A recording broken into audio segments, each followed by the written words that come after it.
Hello, my Facebook and YouTube family. How you doing on this Sunday evening? It's time to chat with Cece. And today, I tell you, we're going to do a heavy subject because it's just been so depressing, these days. I've been hearing, I don't know, we all thought 2020 was a disastrous year. And we all said 2021 gonna be so much different. But so far, I mean, all I've been hearing about is death and disaster. So I don't know. We're in April. Maybe that's the first half, and hopefully things will get better. But today I wanted to come on and talk about DMX.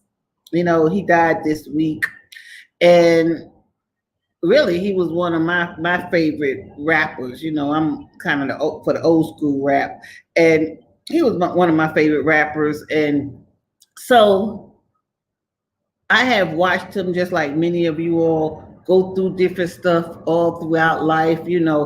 For a while, when you hear the words DMX has got arrested, DMX didn't show up for a show, DMX, car accident. I mean, you're just kind of used to hearing that after a while, in rehab. Everybody was used to hearing that. But, as you get older, those times like that become less humorous, and, it get more serious, especially with the drug abuse and things like that. And as you can see, as you get older, what that stuff lead to. And, it has brought us to this right here, what we're talking about. When I think about DMX, because I looked into his history besides, what we already kind of know from just, tabloids and things like that. You wonder, what could have prevented, his death? Could anything have prevented it? Was it destined to be? Was he ready to go? Was it? I know some people say it was his time, or things like that. People say stuff, but really, when you look at it from the beginning, he had a bad start from the beginning. I was reading, about his childhood. It seems he was raised. He said his mother was a Jehovah's Witness. I don't know what kind of Jehovah's Witness. People throw that out there, but she was real strict, and he didn't know his father. He said his father he never came around, but eventually he got to know his father, and I think his father only came around when he happened to be in New York. He was an artist, so I guess he got that creative side. He only came around when he was gonna sell art, but he never was a father to him. So in actuality, he never learned to be a father. And his mother, I guess she was real strict. He said on an interview one time that he had at the age of 6, he had two front teeth knocked out with a broom handle by his mother, a 6-year-old. What's up with that?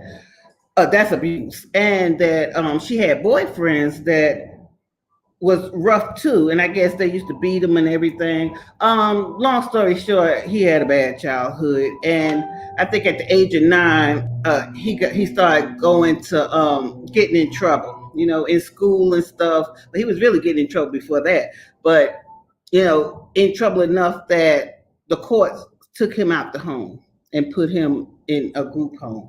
And he was still getting in trouble. I don't know. His sister came on. I seen the video yesterday, and she was talking about, I guess, I don't know if they had the same parents, but she came out of a group home too, and passed around, and she was just saying how hard it was, and it really, your upbringing, it does, it takes a lot. It makes you who you are, and I don't care, DMX had, he turned 50, but I don't care if you 80.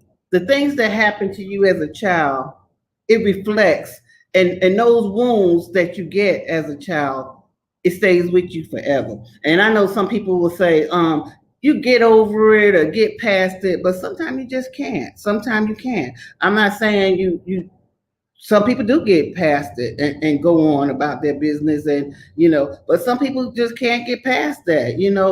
Their life is, I think scientists or studies have said by the age of 2 you have developed into basically formed pretty much the human you're going to be. Now I guess going up from that, you still have to do some molding and things like that, but from the time that you're born, the nurturing, everything is who you are, and it makes you. And when you never love, because I think one time he said on an interview that he never felt love. That's what he said, never felt love. And that's sad. You never felt love. Now I know, old school parents, maybe even my parents, back then parents wasn't huggy feely like they are today. When you know better, you do better. But parents didn't come out and say, I love you, or, I'm gonna miss you. I didn't grow up like that, even though now I say that to my kids, and I make a practice to saying it to my kids because I want them to know that. But, a lot of parents didn't say, I love you. So he said he never felt love, never. And even when it came to his wife, which, I'll go through that, because his wife was Tashira Simmons. And DMX, by the way, his real name is Earl Simmons. He named himself DMX, supposed to be from a musical instrument, but then after a while, he started saying it was Dark Man X. I don't know. But anyway, they was talking about his wife, and this was a Breakfast Club interview, and they was asking him, did he love her, and she stuck with him for 12 years, but they was together longer than that. But he was married for 12 years and had 4 kids, but was love there. And one thing about DMX's interviews, he seemed to be very honest. In his music, he was who he was, and I think that's why so many people could relate to his rap, because he was truthful. He was truthful in his music. He was truthful in what he was saying, which a lot of rappers and nowadays, they just rap on what's gonna make money. He rapped about his life, and he said he put his pain and everything in his music, and all his experiences, and that's what he would do. He would write poetry, and that was his outlet, and that's how he got his talent. He would just put what was in his heart on paper, and then just come out and rap it. But back to the love part, he said he loved his wife, but he had felt out of love with her a long time ago. So they were married about 12 years. This interview was like in 2012. And I understand how people, they get married, they in love, but they fall out of love. Why they stay? Well, he was busy touring, and pretty much they had 4 kids, but DMX had a total of 9 baby mamas and 15 kids. So, he was doing his thing, going all around. So even though he was married, it was just like he wasn't married. I mean, he admitted he wasn't a good husband. He was, he said he's a good father. He said he was a good father, but he said he wasn't a good husband. He said the love had been gone and they was just together. Now, why she stayed, and he said that when they talked about how did like since she been with him through the going to jail, the drug abuse, and all of that, Was she that ride or die girl, or was she, she had his back? And he said no. He said he that was part of the reason why they fell out of love. He said he never felt she really had his back, and that was deep. Because when you think about that, this is your wife for 12 years. Why would you not feel, and like I say, she was with him through all the ups and downs. Why would you not feel that she didn't have your back? But then I could see, because for what he was saying, he said he used to call her a stupid bitch. She even admit that he didn't abuse her, but he was verbally abusive.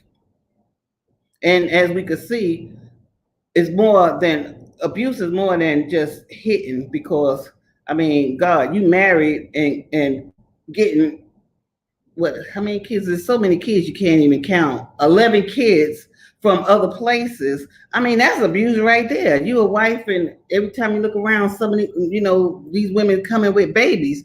But there's so many women out here that get in these situations.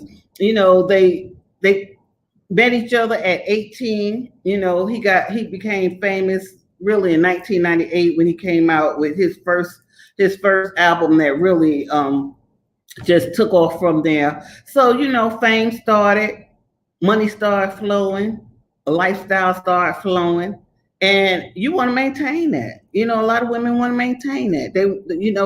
Look at P Diddy and you know his his baby mama that passed. Sometimes they stay in these situations because they want to maintain that lifestyle. So anything that it takes, whether it takes, because they don't have self-confidence in their self. So if it's gonna make them live a certain lifestyle, they think to their family. A lot of them is supporting their families with that money, so they think they have to stay in that because they have to maintain that. So even his wife said it took her a long time to come to that realization and get enough strength to file for a divorce. So all of that, is kind of relevant. And plus, she came from a broken home too. She was telling Wendy on Real Talk that, I'm sorry if y'all can't hear me, because we got motorcycles running up and down the street, and I got this window open because it's hot in here. But she was telling Wendy that her mother left her at an early age. She was a Muslim, and she just took off, walked out the door and left her father with 8 kids. And he was real strict, and he started drinking. So she was used to addiction. She was used to addiction. And like I said, when you grow up in that kind of environment and that's all you know, then that's not strange to you. That's not strange if somebody doing drugs all the time, drugs here, drugs there, they acting crazy. That's not strange because you've been growing up seeing that your whole life. If he called you a stupid bitch, probably her father, when he got drunk, he probably called her some names. So it's not foreign to them. It's sad, but it's not foreign to them. So that could be the reason why people stay in those relationships. But one thing I noticed about him, he was off, watching his interviews, he was always authentic. He even said he don't have a reason to lie. He just puts it out there. He just put it out there. And I think that's what everybody liked about him. When they interviewed him, he just said what he was gonna say, and whether it was crazy or whatever, that's what it was. And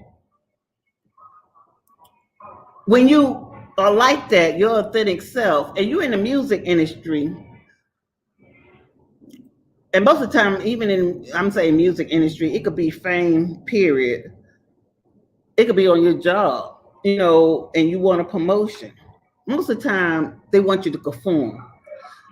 You have to play along to get along. If you don't do that, a lot of deals could be taken from you. A lot of, you just get the repercussions. People shun you. So most of the time, you have to play along to get along. But in his case, he didn't do that. And he wasn't going to do that. So that's why him him and Jay-Z didn't really get along because at the time of getting big, Jay-Z was growing, he was growing, as like competition, and it was just a lot of stuff that he didn't think was right. And even I had looked into the history of him and the Rough Riders. They had a rocky road, because as you grow and everybody start making money, conflict always get in there. So, behind the scenes, there was a lot of conflict. He experienced a lot of conflict, and unfortunately, he turned to drugs. I was looking at Ayana Van Zant, and I'm gonna show you part of that video because that was a good video. What it was, like I say, he has all these kids, but his oldest kid, they hadn't seen each other. Well, he was in the house with him until he was about 14. But at this time, he was 18, and they hadn't seen each other. And, Ayana got into it. Now, the mother said at first it was supposed to be her on the show, but the son wanted to air out his differences. Well, it was kind of funny because Ayana, she's known to set people up, and I kind of believe it. She went in and talked to him, and he just thought it was a regular interview. Then he comes out and he gets side swapped by his son. Now I'm gonna show you some of the interview because through his life, he's always been really in depression mode. Even though, you have to smile in front of the camera, present this personality like you got it all together. There's a lot of people out there, that is, like they say, the tears of a clown. They put their face together, but they sad. They sad all on the inside. So I'm going to show you this clip with Ayana when she's even asking him, is he an addict? Like, do he believe he's an addict? And he like I say, he's really honest, and he'll come off saying, answering her question. So I'm going to put this on. Let me share the screen with you. And I really wish could play some of his hits, but YouTube, they'll be them block me and won't nobody see this video.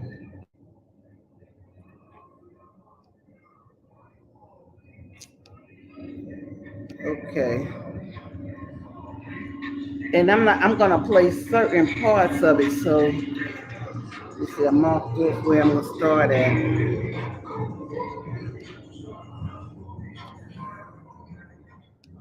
So that's what I would have been. Do you have a drug problem now? I will always have a drug problem. Tell me about that. Just because you stop getting high doesn't mean that you don't have the problem, because it's a constant fight every day. Every trigger that was a trigger when you got, it's still a trigger. Whether you act on it or not, it's something different. But I will always, until I die, I will always have a drug problem. Okay. Now, when you talk about drugs, tell me what you're talking about. I smoke weed, drink, coke, crack. Now, I don't know with that. I mean, with the coke and the crack. Now, since I've been home in prison almost 3 years. Slept a couple times, but I got right back up. You said the crack, the cocaine. There was a time when that was a challenge for you? Yes. Amazing one. Like I said, when I first got signed, I damn near went out of my mind. Because, before, when I do my little robberies here and there, whatever, I ended up with a couple $100. You can't really go along with that. But now, when all I got to do is make a phone call, and, she sends me $1,000, my business manager. Okay. So this goes to show you, he wasn't prepared. People think outside looking in, okay, if I make it big, I'll do this and I'll do that. But sometimes you're just not prepared for the lifestyle that's coming towards you.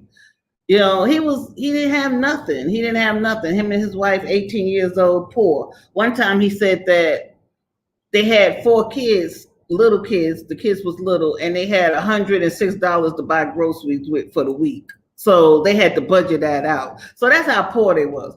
And so when you taking drugs, maybe you could afford, weed here and there, or, I don't know about crack and cocaine, but, really, he didn't have that much money. So like he said, He didn't have that much money to buy all that in the first place. But then you hit it big. You just make a phone call. You know, you got people around you that's yes people. You get thousands of dollars. And if you know you playing into that, you know you could do it. That's what happened. And I wanted to say something that I skipped. He said his first experience with drugs was he was hanging around a mentor, a guy that he felt as a mentor. You know, when you in the hood, you get somebody that's older that take you under his wing. Well, he said he looked up to this guy. He was only about 14 years old. The guy had laced some weed, laced it. And so he took a puff of it. He said that was his first time even smoking weed. Took a puff of it, you know, it took him to another place. And he didn't think that was funny. You know, why would you do a child like that? And from that point on, he just felt like he couldn't trust anybody. You know, he couldn't trust anybody. So that was the beginning of his addiction. So, like I say, Ayana had asked him, and he was aware that he do have an addiction, and we all know that when you have an addiction, you don't it never goes away. It's just something you have to deal with. Okay, on this video, I'm gonna skip to another part that I wanted you to see. Because, like I said, I got some more things to show, and I don't want to play all of this, but it's interesting. So, if you get time, feel free to go back and look at it. I hope I have the time right. And this video really gets to be funny, especially the next one I'm going to show you with the sun. Okay, 3:30. Oh no, that must be the wrong video. Okay, so we're going to stop here with this video. But the setup is she goes talk to him and she asks him questions. Oh, about his son. I do want you to hear this. So let me play this. I will always, until I die, I will always have a drug problem. Okay. Now, when you talk about drugs, tell me what you're talking about. I smoke weed, I drink, coke, crack. Now, I don't know what that. I mean, with the coke and the crack. Now, you know, since I've been home from prison, I've been home from prison almost 3 years. Slept a couple times, but I got right back up. Okay, I'm gonna skip to the sons to what he talked about his son. You know, she sends me $1,000. I've been at it, but I knew I had to stop this because I felt like I was just gonna lose my mind and like do something I really regret because of the paranoia. And it's like, you know, you hear things louder and, you know, you think people are scheming. That's what scared me more than dying. I mean, it's a lonely feeling. It was a lonely feeling. And I thought about blowing my head off a few times. Only thing that stopped me was I had children. Okay. That's not really where I want to show you when he mentions, because like I said, she talks to him about his kids and how did he come back on her and you know, how did he come back and answer her? But I'm gonna skip all of that and I'm gonna show you when he comes out this studio, because see, she blindsided him. She didn't even tell him that his son was there. So here this go. Sorry you had to hear that, man. I've never talked like that. And oh, I've never in my life had to talk to a woman like that. Ever in my life. I'm sorry, like that wasn't it either. That's when he. I want to apologize for it, but.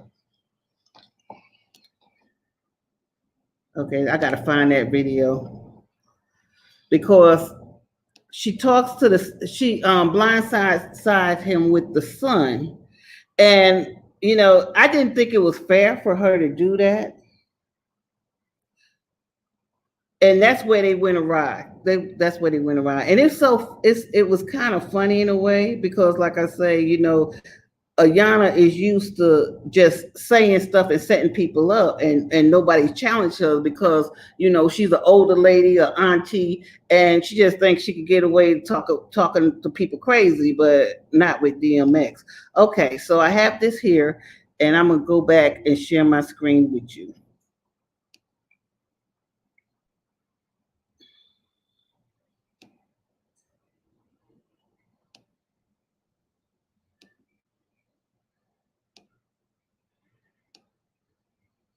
Okay, let me put on my glasses so I can really see.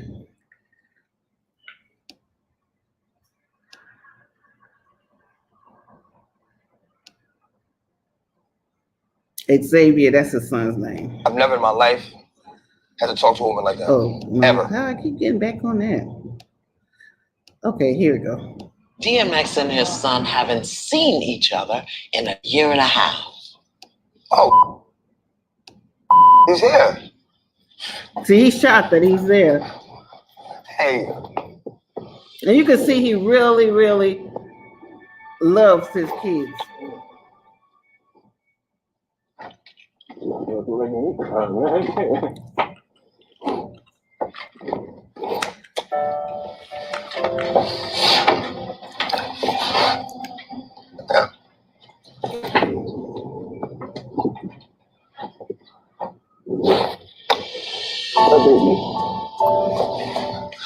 my baby, you always gonna be my baby.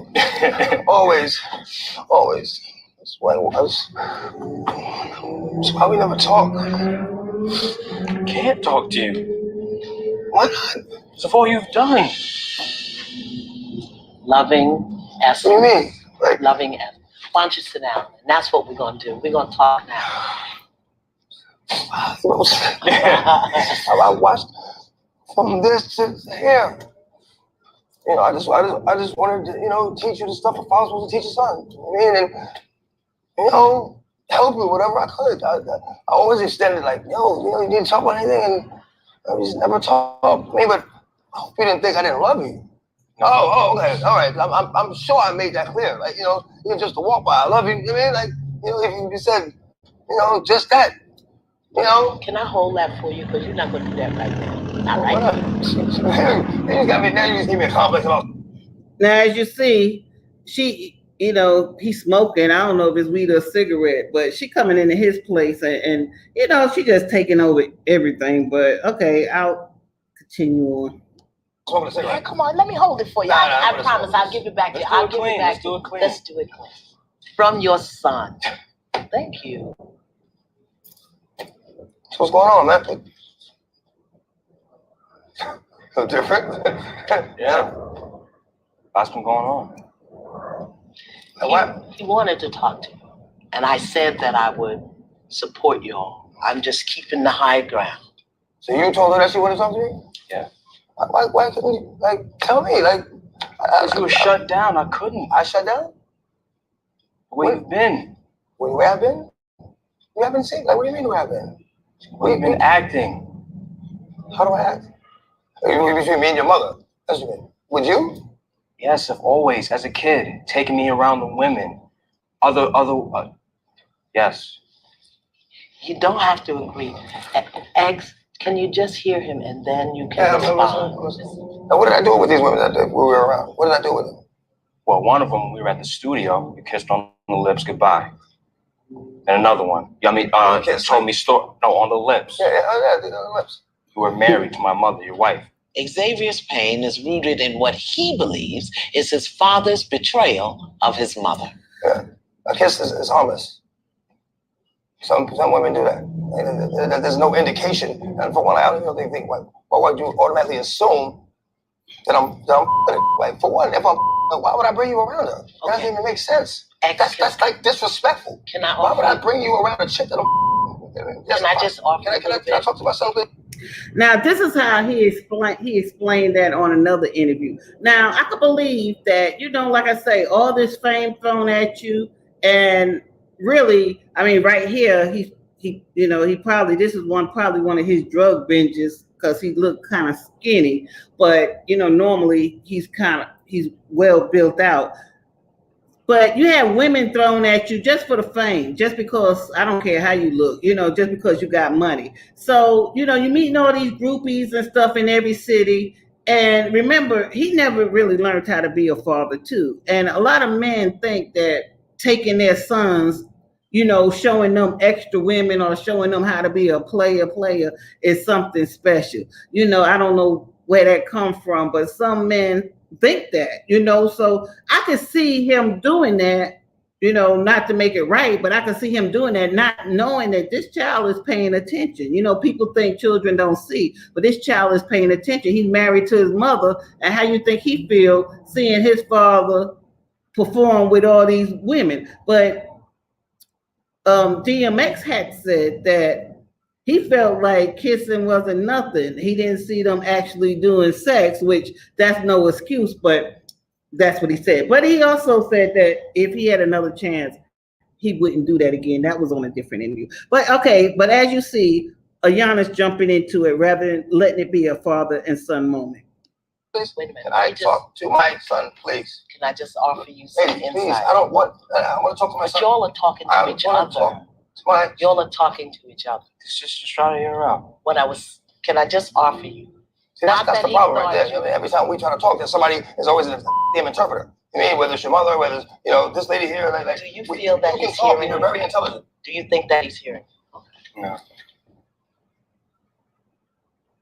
You know what? The only thing I want to offer you, here's the only thing I want to offer you, is that he wants to hear what you have to say. He does. Would that be accurate? And he wants to know that I want him to own up to hear. Okay, tell him. I want you to own up and say, I did this. Did I kiss the girl? Yes, that's common sense. It's obvious. But also, remember all the times you talk about, yeah, bragging, yeah, I got this girl. Okay. Married to my mother, and then... But you don't understand that there's a difference between and loving someone. There's a big difference. You know what I'm saying? Because you get to, you know, and I was well aware of that. I mean, like, you know, before I even met your mother, I knew there was a difference. About loving, she was my heart, yo. Heart, yo. Damn right. Yes, I loved her to death. Wouldn't trade any one of them bitches on the road for a moment of her time. Never. I'm not a liar. I know that. Okay, you said a lot of stories about why you were with her. I mean, so why didn't you, like, yo, Dad, what's up? Like, nothing. You sitting there. Because there was never any challenging you. Every time in the house. You never attempted to challenge. But you're not letting him finish. Hey, please. Man. Hold on. Listen, now this is my son right here. I'm talking to him. Lower your voice. Pump your brakes, brother. This is the only thing I want to say. He's not feeling heard by you, X. Let him finish a sentence. How did it make you feel when you heard and saw those things? I felt like you were a liar and a hypocrite. And how did that make you feel about you? Maybe share that so he can understand why your relationship with him, why you didn't talk to him. Because he wants to understand why you didn't talk to him. You were always, not always, but most of the time, very hostile. And it was always... Towards you? No, but just in the house. The way you would talk made me feel like beneath you. Even what you were saying was good. Give me an example of how I spoke to you that made you, you know what I'm saying? Feel like you were, you know. I mean, it was years ago. Just one example. Just one, since I've done it so much. This is such a major part. Ladies, shut up, man. I'm talking about, no, listen, man. Listen, man, I'm not going for this. I was talking to Xavier. Damn, y'all, for real. I was talking to Xavier. I'm not intimidated. You gotta be intimidated, man. Stop running your mouth. What about I'm not even gonna have it. And y'all, you do that. When you well talk. So that was the end of that interview, and really, I kind of side with DMX. You know, that's his son. Why didn't she just let them talk?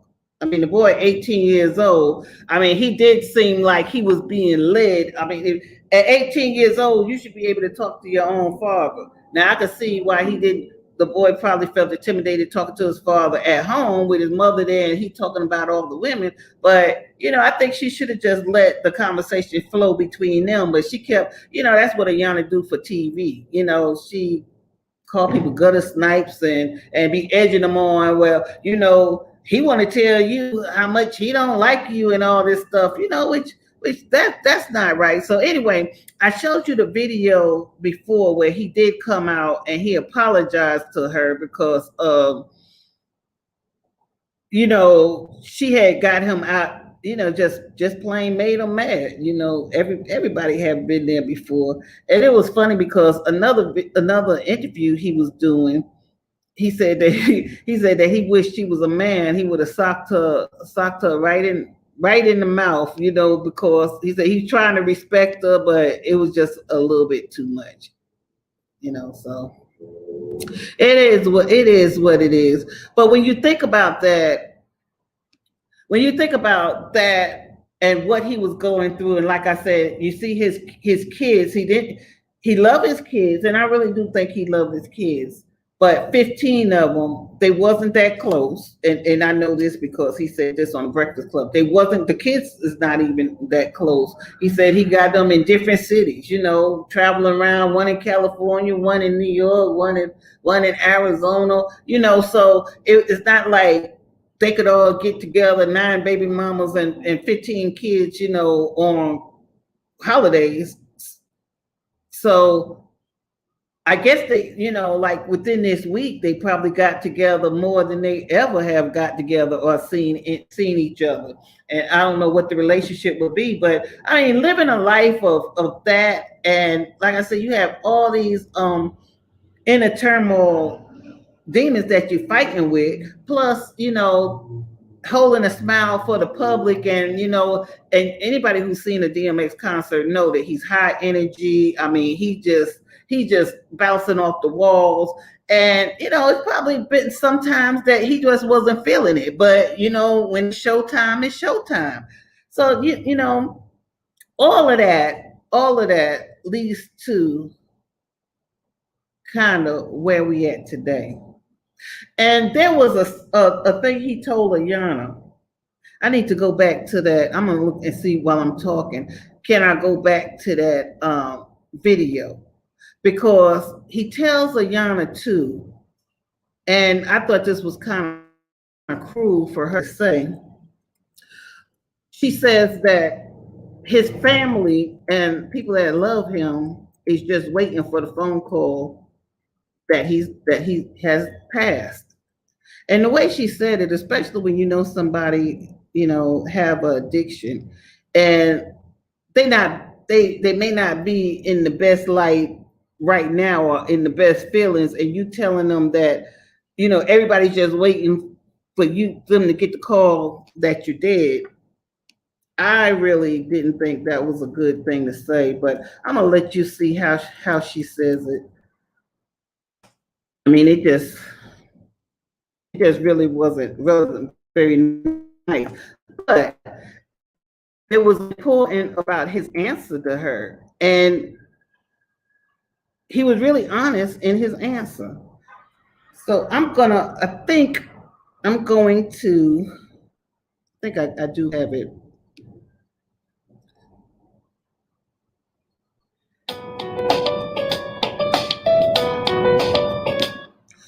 Okay, let me see if this is where it's at. Because she comes right out and just asks him about, I really regret his because of the paranoia. And it's like, you hear things louder and my business manager. I mean, like now we're talking a drug problem. As bad as we may have seen before, it was nothing like it was when I got money. That's not it either. I really wish, because I really want you to hear it, because she tells him that, do you know your friends and family are just waiting to get that phone call that you're gonna die? She says it just like that.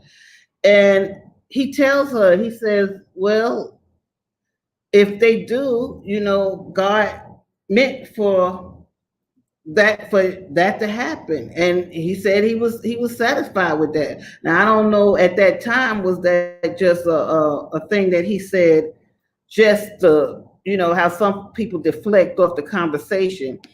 I can't find it, but if I go back to if I find it later, I'll show it. But he says that, and we all know that in his later years, he talks about God all the time. He talks about God all the time, and I think he had fought so many demons in his life with the women. When he got divorced from Tashira, he said he gave her everything in the divorce. He walked away with just his paper and his rhymes, because that's when he made that song Baby Mama, because he was going to talk about her.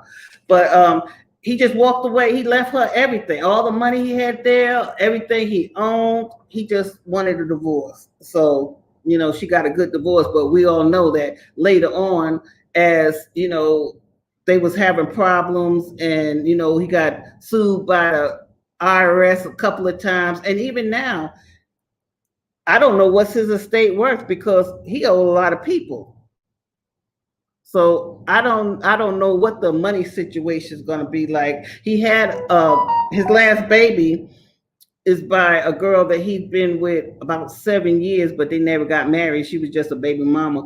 That's one of the things that's a different when, you know, people say, I'm a wifey, I'm a baby mama, and be bragging about it. Well, you know, all you got is the baby. So, you know, the baby get a Social Security check, but, you know, unless he set them up or something, you know, you ain't gonna get nothing. Jashira had her stuff, you know, she was the wife, she got her stuff set. But okay, there's another video. I didn't find that one there, but there's another interview he did that this will give you some insight on what he's saying. And even the news reporter says that he don't hold back in this one. You see, where is this? I'm gonna start it right here. Interview, he gave us a taste. Lord, if you hear me, you know that I'm coming to you sincerely. I need you near me. Please feel me. I'm sick and I need you to heal me.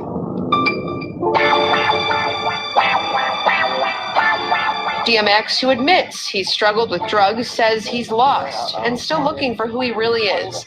He seems to express himself best through his lyrics.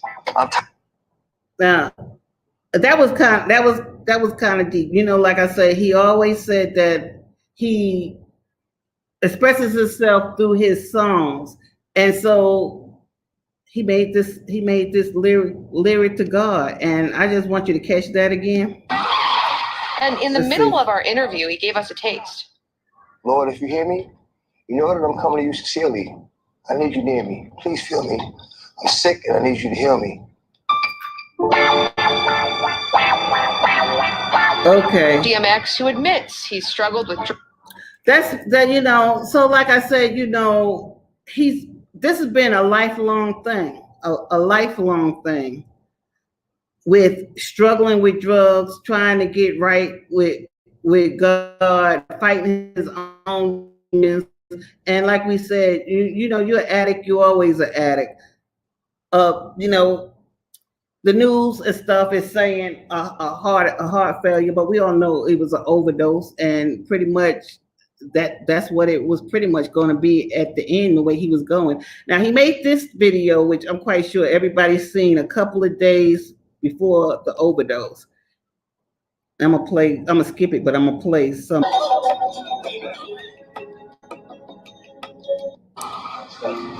Go back to that and let you see it again.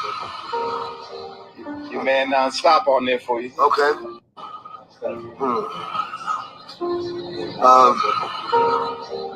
Your man non-stop on there for you. Okay. Sizzle. Okay. What up, Sizzle? You know, say what's up to everybody. You know what I'm saying? I love the support. You know what I'm saying? The continued support. You've been riding with me from day one. You know what I'm saying? Ups, downs, good, bad. And I appreciate it. You know what I'm saying? Anybody that I come across, anybody I cross paths with, I know. You know what I'm saying? You know, when I see you, I show the same love you give me. You know what I'm saying? You know, so I do appreciate it. You know what I'm saying? You know. Then we're gonna go to the end. Giving you the time to get closer to him, to become familiar with you know, what's going on, how you supposed to move. We've lost a lot of people. And again, like condolences go to their families. Like the word said, they're better off than we are. When you think about it, what hurts the most is that we won't see them again. They won't be here with us. Because we're suffering. Yeah. We're suffering. But long as you got God, it's gonna be all right. With God, whatever it is, it's gonna be all right. When you truly I'm gonna end it there. And so, with that, what killed DMX? Pretty much, I hate to say it, but his life was it led to this past from the beginning. Like he said, God already written the book, and he just had demons that he was dealing with all through his life. By the way, his mother did come back into his life after he, became famous. So he always felt like the people that was with him for a purpose. But everybody who know him know he was a nice, down to earth person. He the kind that would talk to the bums on the street. He would just give away money, give away things because that wasn't important to him. He just wanted to live his life. But hearing, the things that he have said, and just like he said, people in a better place. Now he's at rest. He don't have to, he don't have to battle those demons no more. What killed him? Life. Life. But he's in a good place. So I just say rest in peace. I mean, thank you for the music and the energy that you gave us while you was here. And it is what it is. So with that, thanks for chatting with Cece, and I'll see you next week.